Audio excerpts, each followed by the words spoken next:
We're going to look at the Canon EOS R, R6 and the R5. We're not going to look at the 5D Mark 1, 2 or any of the DSLRs. We're going to move on a little bit and just take a look at what Canon have got to offer with these three cameras. So Canon EOS R has been around for a while. The R6 is a newer camera, and obviously the R5 is the top of the range camera that's not too long come out. So let's just have a look at the specifications and just have a look at which one I would choose. So the EOS R is a 30.3 megapixel sensor, the R6 20.1 and the R5 45. From a wedding photography point of view, you don't need any more than 20. You don't actually need anything more than 13. So I think really the R6 wins there, because the bottom line is if you're producing very large raw files, you don't want to create massive files anyway. So the R5 is probably overkill for me. If you're using it in a studio, fair enough, but for wedding photography, the R6 wins for me. It's at that right point, 20.1. The 5D Mark II was about 20. So yeah, I would choose the R6. So I think it wins on that one. As far as the stabilization is concerned, which, you know, if you look through all the videos, 100 videos on this channel to look at, you'll see that image stabilization is one of the most important things to me. I have photographed over 300, I keep on saying it, weddings over the last 15 or so years. And if I could tell you that image stabilization with the 24-105 and the 70-200 f4 saved me on so many occasions. So 5-axis image stabilization, it can go up to 8 stops when you use RF lenses. This is amazing, and you know that's going to get your hit rate up. And what you're trying to do, no matter what anybody tells you with wedding photography, it's not about creating blurry backgrounds and using 1.2 lenses. It's trying to come back with as many hits as you can, as many good photos that the bride and groom love. The way you're going to do that will really help you is stabilization. So again, they've got it in the R5, so they're both exactly the same, I believe, so no problem at all. But you may want to look at the R that hasn't quite got the stabilization there. So there's no electronic, but you've got the lens based. So that's what I'm using at the moment with the 5D Mark 1. Just that upgrade alone, if I was starting tomorrow, and remember the R6 hasn't been around that long, we've had lockdown, all sorts of things going on. So if I was to book 20, 30 weddings for this coming season, which I don't intend doing actually, because I'm moving on to other things at the moment, then this would be one of the main things I would look at. So 5-axis stabilization, 8 stops, brilliant. So yeah, well done Canon. This is well worth getting. So the R5 or the R6 there, but as I say, the R6 is still looking good for wedding photographers because of the 20.1 megapixel file.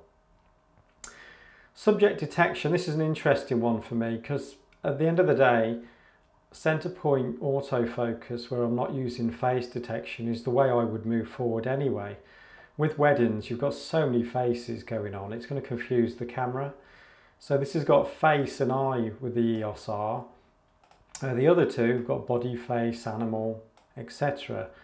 So for me as a wedding photographer, you know, if I was starting again tomorrow, it wouldn't be a massive thing for me, to be honest, because I know that this is going to confuse the camera. When I'm trying to shoot through between a group of people and shoot through to the bride and groom, it's going to pick up faces. So if it doesn't, comment below. You're using the R6 for weddings and you're really enjoying it. Just give us some feedback, comment below. I'd be really interested. So at the end of the day, if you are doing animal photography, then that makes a difference. But for me, they're all pretty much the same there because I don't think I'm going to be using that. This is an interesting one for me, and while it's always worth looking at the Canon spec sheets. So this R6 goes down to 6.5 EV, a very good low light camera. That's the autofocus. So the autofocus, its ability to work Just that little bit extra, it'll actually giving you more than the R5, which is quite interesting. So I should think this camera is an absolute amazing camera for churches and any low light situation. So yeah, I think the R6 wins there. Continuous shooting again for me is not a big thing for weddings. If it was a sports camera and you were photographing Formula 1 cars coming around the corner, then yeah, definitely. But we won't judge it on that. I'm going to assume that you might want to take lots of images. My aim is to not take lots of images, because the more images you take, the more that you edit. The more that you edit, the less of an income you have. So that's something to look at. By the way, this week, well, many weeks through the winter, I'm going to be offering free sessions, 30-minute sessions. So you can actually email me. I'll put a link in the description below that take you to a page. So I'm giving 30-minute tips. So you can get in touch, and I'll either make you a video or I'll actually talk to you online about these cameras and about the old 5D range of cameras. Just you know, get you going with equipment. Back to this, 8 frames a second, absolutely fine for me, no problem at all. But for you, if you're going to choose a camera, again, look, the R6 and the R5 are exactly the same, but with the R6, not only are you spending a lot less money, we'll go on to that at the end, but you're getting 12 frames a second in servo AF, so that's tracking, and that's the mechanical shutter. That will be 12 frames a second, and you're getting 20 frames a second electronic, and that's a silent shutter. But being as though we're in shutters at the moment, this is massive. So I would buy an R6 or an R5 just for the silent shutter. When you're trying to deliver photographs to the bride and groom, having silent shutter will let you get more. It's that simple. It'll let you get angles, and you'll also be able to, in the UK, if we go to a church and we meet a vicar, and you can show him that your shutter is absolutely silent, there's not going to be any noise, and you're not going to use any flash. That's massive. So I've been waiting for this to happen. I used the Fuji series a few years ago, XT1, for a season with the silent shutter.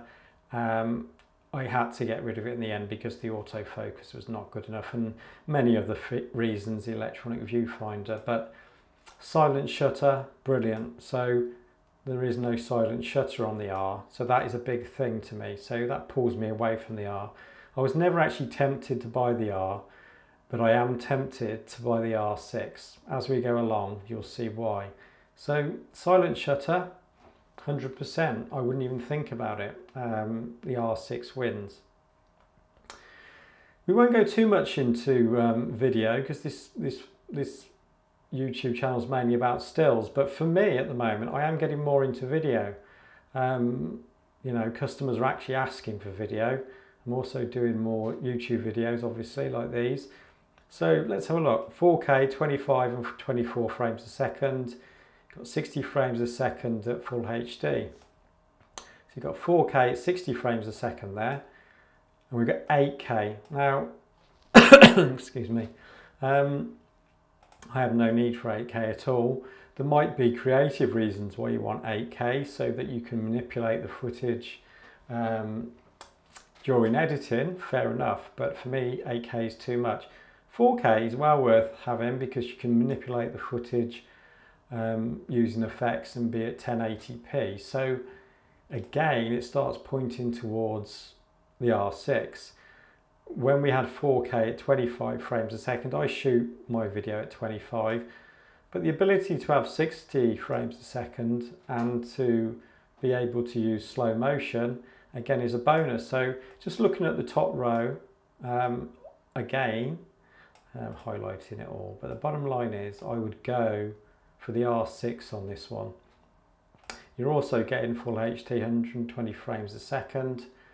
You've got some logs in there, and you've got also 10-bit, but we've got 10-bit 422. You'll have to look into that if you're a stills photographer, but there's more information in these files. These are all great files, by the way. I've seen footage from the R, the R6 and the R5. They're all very good. Again, I've no need to go this far, so the bottom line is the R6 does win again as a camera to buy for wedding photography.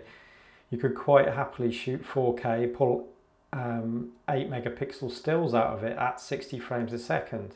So it's taking 60 images per second. You know, it wins. It wins. The screen is brilliant. So we've actually, you know, we've got a better touch screen here. Look, again, that's quite interesting. I hadn't picked that one up, and that's why it's always worth going through the spec sheets.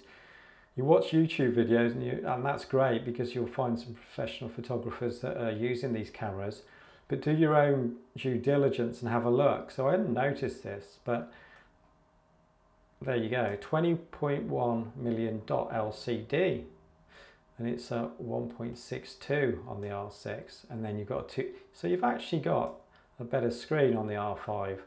That's a shame. I wouldn't notice that if I just owned the R6, but I bet if you own two of them, you would. And you've also got 8 centimeters there, 8 centimeters on the R, so it's a slightly smaller screen.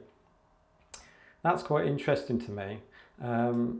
So looking at the screen, I'd have to say R6, you don't win there. And I didn't really look at that one and see that, so I'm glad I saw that. Again, it's not really massive differences, pixel peeping. It's a good screen. I've looked at it. It's fine. I've had people on the workshops with these cameras, well, not the R5 actually, with the R and this new R6, and that's why I didn't really notice. So from a point of view of looking at it, it obviously hasn't made that much difference to me, but just so that you know you're actually getting a bigger, slightly bigger 0.5 and a better screen with the R5. Let's get down to electronic viewfinder and just talk briefly about why I haven't touched a lot of these mirrorless cameras. I walk into camera shops now where they know me quite well, and they keep telling me to try the R6, and I keep telling them that I'm not interested really. I'll stick with the optical viewfinders for now. The reason being is quite simple. Our eyes and our brain is our processor, and we see a dynamic range through that optical viewfinder that is massive. So imagine someone's in the dark area inside a room, and I'm looking through at the wedding to a lighter area. It might be outside, maybe someone's smoking or something's happening outside. Well, I can either have my electronic viewfinder so that I'm focusing inside, but then I get blown out highlights and completely blown out image, and I can't see outside. But I'm waiting for that person to walk in from where they are outside to the inside. With an optical viewfinder, you see the whole thing, the whole shooting match, see everything. And this has been my main thing. I did a whole season with electronic viewfinder, and I get this over and over again. There's other subtleties, and maybe I will do a whole video on this, but it's a real problem. They almost need a HDR viewfinder, and I don't think they've got that yet. And to be honest with you, I walked into a shop and saw the R6, looked at the viewfinder, and I just said I'm not going to buy it. And they didn't understand why. And until you're actually doing it for a living, that's when you realise why. But now I've got to re-look at the whole thing. I've got to start looking at the system and thinking, you know, I want to do video. I want certain things this R6 has got. It's got image stabilization, the body's lighter, which we'll get onto in a minute. So there's different bits and pieces, and can I get used to this electronic viewfinder? So I've personally advised people to go into the camera shops, have a look at the 5D Mark IV against this R6, think about dynamic range, and can you work with it? I know a lot of wedding photographers that have switched now and they've got no problem at all. And it's about time that I looked at it as well. And so yeah, it's got 3.69 million dot. That's an extremely high resolution viewfinder. This one's even better, and this is where the R5 sort of makes me think, should we go there? I know that people are saying this is an amazing viewfinder. So just while we're there, just to let you know, if you pay for this equipment over a long period of time, you'd expect to own it for at least 5 years. And if you divided that to a monthly payment, which you might not want to do, but I advise you look at it as a business point of view, monthly payments between these two, and you're getting a better viewfinder, this is where you start to be pulled back towards the R5. So, you know, I'm there again. Why can't they put that viewfinder in the R6? Because a lot of professionals are going to be using this. They didn't particularly, with optical viewfinders, give you a really, really bad optical viewfinder. I'm not saying this is really bad, by the way, but what I am saying is that is a jump, 3.69 to 5.76. So this is obviously better. I've got a big thing about viewfinders, as you can tell. You could spend up to 6 hours of your day looking through the viewfinder. So again, that's something you're going to have to go and have a look at. It's something I'm looking at as well. We hope that the R7, but we'll have to wait a year or two that they'll bring this viewfinder in. So yeah, that's a bit of a sticking point for me, the viewfinders. I think we better move on pretty quick. As far as Wi-Fi is concerned, not something I use, but looking at this, you have actually got 5 gigahertz Wi-Fi there. Again, you know, having the 2 bands there, that will improve it. Whether people are seeing that this is actually a better setup for viewing their images, Wi-Fi, again, I would have to own this camera for 10 years to work that out for you. But comment below if you've got an R5 or an R6 and tell us all about that. Let's go on to my other main one, is weight. So I think we're at 900 to 900 grams with a lot of the bodies that I've been using.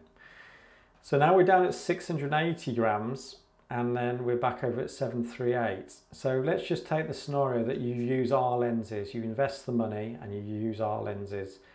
So you don't need to use a mount. So 680, that's good. We're saving, 200 odd, 300 grams maybe. But as soon as you put the adapter on, just to let you know, add 100 grams, and we're going to have problems because we're back up there like a DSLR. So having a heavy camera is not a good idea at weddings.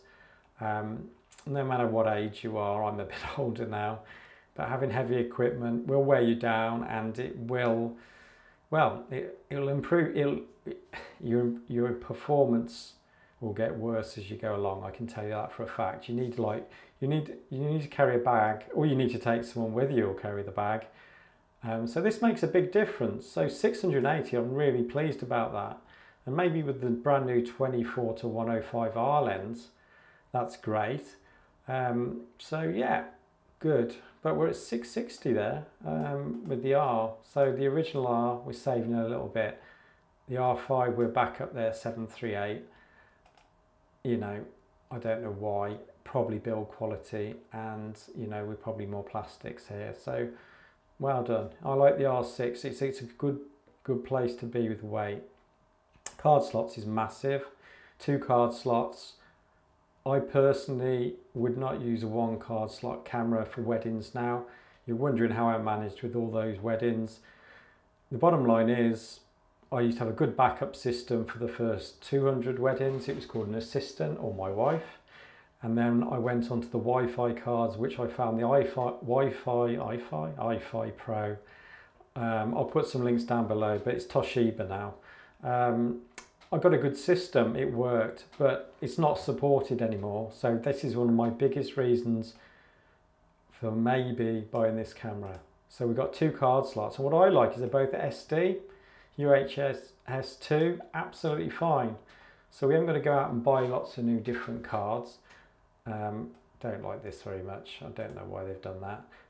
So we can buy, and we can have a system where what we have to do with weddings is we have to prove the cards work.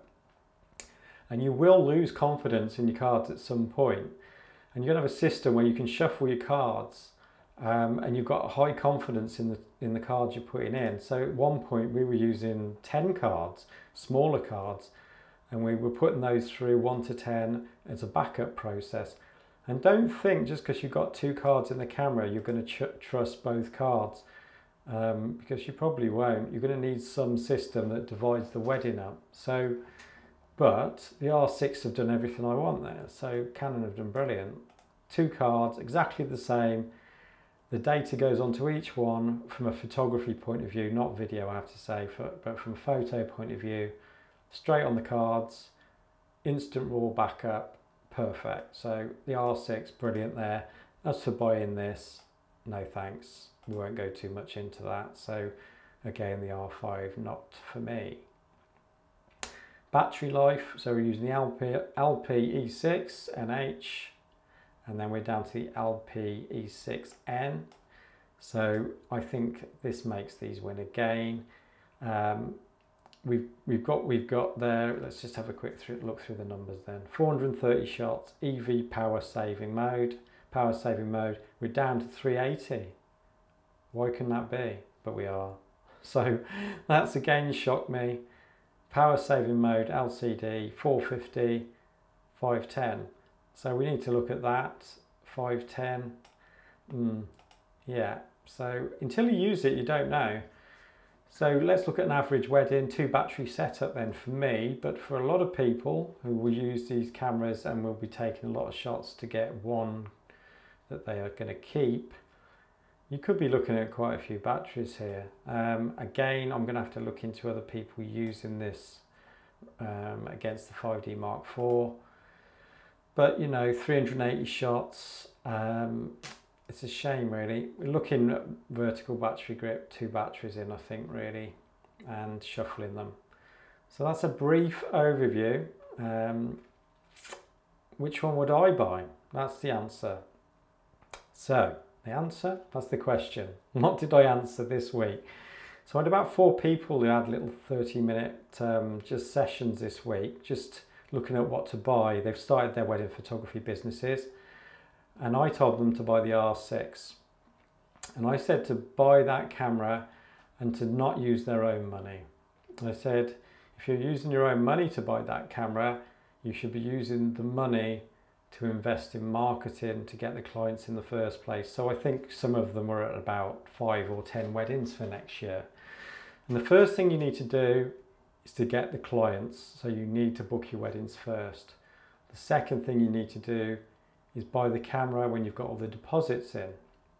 So getting some deposits in and then looking at cameras is that's my opinion. I've done it forever, really have, year after year, and January is when we're booking weddings. So, but this is the camera I would go for. It's got everything that you will need. It's even got we only mentioned the screen on the back, being able to take lower angle photos. What I would say to you is look against the 5D Mark IV, what you're gaining is many more shots at the wedding. Because you can be really quiet with the silent shutter, you're gaining more intimate shots around the ceremony. You're gaining shots, you're going to be able to sell more photos, sell more pages in albums. That's why I would buy it. The flip out LCD screen with super wide angle lenses, you can go high above your head, you can go very low. There's lots of little reasons for buying these bodies. It's not just about pixels, you won't hear me mention that very rarely. Stabilization all the time. You're holding this camera above your head, you've got stabilization up to 8 stops. Brilliant. You can then tilt the screen down. You've got a different angle, a different image. And that's what's so exciting about these cameras. Granted, I've got to get over the electronic viewfinder thing. I'm sure I will.